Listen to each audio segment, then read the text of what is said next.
Welcome to module number 2 of STAT 560, Applied Business Research and Statistics. This module is about hypothesis testing and analysis of variance, and this is part 1.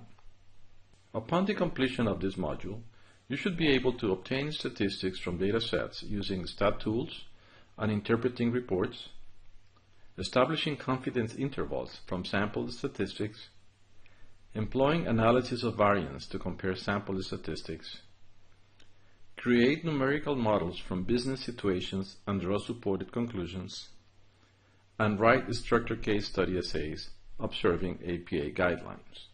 The statistics is divided in two parts: descriptive statistics and inferential statistics.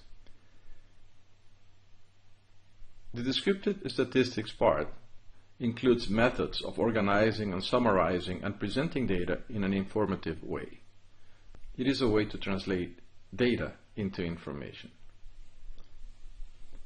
Data could also be represented using measures of central tendency, dispersion, skewness, as well as graphically.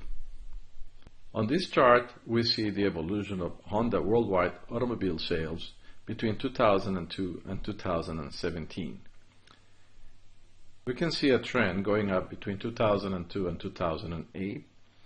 Then we see a drop in sales and a recovery in 2011, followed by another drop in 2012, and then a recovery starting in 2013 and progressing until last year.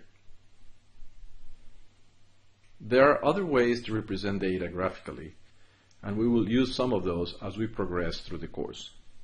So let's take a look at a situation here. We will use the stat tools to calculate statistics and create graphic representations.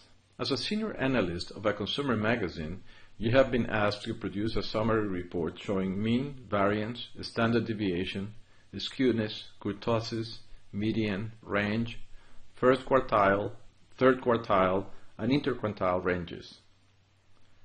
The editor of the magazine is particularly interested in possible differences in consumer behavior by region.